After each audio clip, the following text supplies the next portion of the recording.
vocally. Anything to say? I guess one more. What do you think? You have to show to coaches just to have that belief in you that you can be ready. What can you say?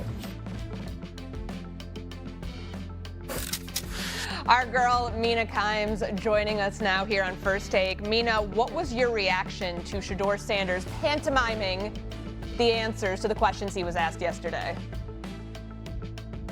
Well, initially, I was befuddled, I think like a lot of people, and then I heard the context that this was his way of responding to our colleague, Rex Ryan. I'm not tapped into that back and forth, so again, I had no idea. And I think with that information, my feeling about this is something that I think kind of applies to a lot with Sanders, which is he obviously receives a perhaps disproportionate and unfair amount of attention. I also think he is well within his rights to defend himself when he's criticized, if he feels that that's unfair or it gets personal. But I also think he should just be clear in doing so, because the way he went about here kind of leaves it open to interpretation. And so I think the intention is fine, and I don't begrudge him that. But there's a lot of value when you're trying to make a point in clarity. And I don't know if that's him getting bad advice or if this is just how he feels he should go about it. But I know that's maybe not the most fiery take on all of this, but I just think he should be clear. And it's not the end of the world. It's a weird moment, and everybody can just move on now. Okay, so we know how you guys all feel about this. I want to focus on the game itself here, because let's set the table here. They make this quarterback change midweek. They go to London. He faces Brian Flores. We know what happens when he sends a blitz after a rookie quarterback, Dylan Gabriel, that is.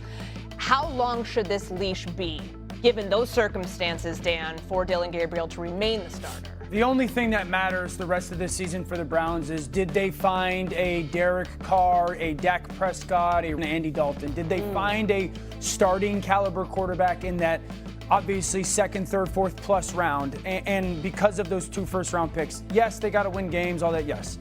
But that's the only thing that matters. So, how long should this leash be? It should be pretty significant. That being said, one, this is a offense that averages 84 yards rushing a game. I think it's the worst in the NFL, or bottom 2 or 3. So it's not like he's working with a lot in that regard.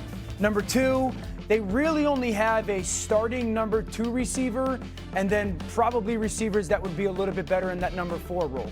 So this is a team that talent-wise is decimated on the perimeter. Tillman getting hurt for a decent amount of time has hurt this. So it's not like Dylan Gabriel's walking into a situation that a Russell did or that a Dak Prescott did, where he had some people to go to. So I do believe that everyone needs to temper the expectations of, Dylan Gabriel's the starting quarterback now, and all of a sudden the Browns are going to be good on offense. No. So I think you're looking for him to be really good with the efficiency, ball placement elite, operate the play action game, overperform. But this is not going to be something where hey, if they fall to 0-5 in their next 5 games, this young man stinks. This is a team that's still very talent deprived. And the schedule here, so it's Minnesota, Stephen A's Pittsburgh Steelers, Miami, New England, New York, Baltimore. There are some winnable games in there, Stephen A. But how do you look at how long of the leash, how long it should be for Dylan Gabriel? It's not a matter of should. That'll be contingent on his performance. I understand that. If he performs lights out and Cleveland is in a position to compete for a playoff spot, which we all doubt, then obviously you have to leave him in because you're trying to win football games. But if the season is a wash and it's clear, let's say by week 12, week 13, that you are not going to be in a position to compete for a playoff spot, then you're going to have an audience out there clamoring to see Shedeur Sanders. You're going to have an audience out there. Now, why does that matter? We say it's about winning football games, and it's absolutely true. That's first, that's paramount. After that, let's not ignore the significance of PR. Let's not ignore the significance of business. He might be a QB3. He's the most popular QB3 in the National Football League. Okay, he's more popular than Dylan Gabriel or Joe Flacco when it comes to jersey sales and things of that nature. You have an audience in Cleveland who is clamoring to see him now. What are they going to be thinking about when week 12, week 13 arrives and it's clear that Cleveland ain't in the playoff picture? They're going to say, show us what that man has. Give him an opportunity to shine. Because your game is paramount, but also the personality that comes with it matters, particularly for an NFL franchise that has made some highly questionable decisions along the way and hasn't given their fan base much to cheer about in recent memory. You paid Deshaun Watson $230 million guaranteed. This was before Lamar Jackson, Josh Allen, Kyler Murray, Jalen Hurts, and others got their deals. You made that commitment and there was expectations, and immediately they plummeted. You had a guy in Myles Garrett that is an all-world, the best defensive player on the planet. This brother's a monster. He asked to be traded before you turned around and gave him about $40 million a year.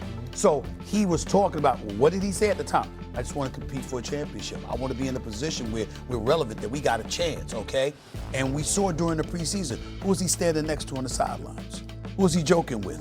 It was Shedeur Sanders. You understand what I'm saying? And who was he encouraging along the way? Especially when he had that bad outing. It was Myles Garrett encouraging Shedeur Sanders because he's paying attention, because he's like, this brother has potential.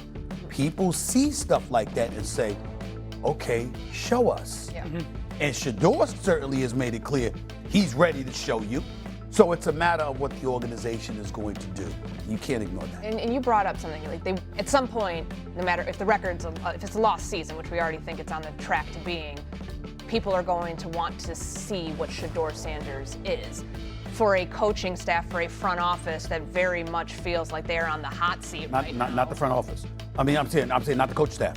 I mean, you don't think Kevin they are? Stefanski's a two-time coach, coach of the year. I mean, ain't nobody questioning him. We know he knows what he's doing.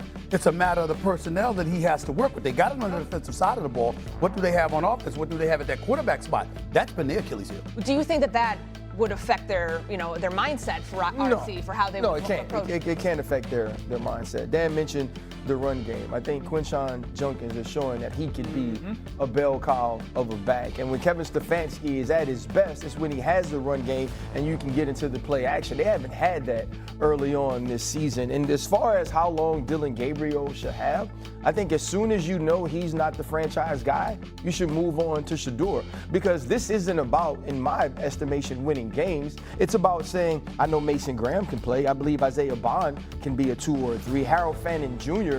has kind of been a revelation at the position. And so you have some of these young pieces. You have to figure out if your 3rd round pick or your 5th round pick can be your franchise quarterback as you move into the next draft with 2 1st round picks, Mina. So, yeah, Mina, it's about next year, it sounds like. How do you approach that if you're the Browns? Yeah, more likely than not, the Browns' 2026 quarterback is not on this roster. They have those picks, and we can agree upon that. I'm very apprehensive of moving on from Gabriel too quickly for Sanders.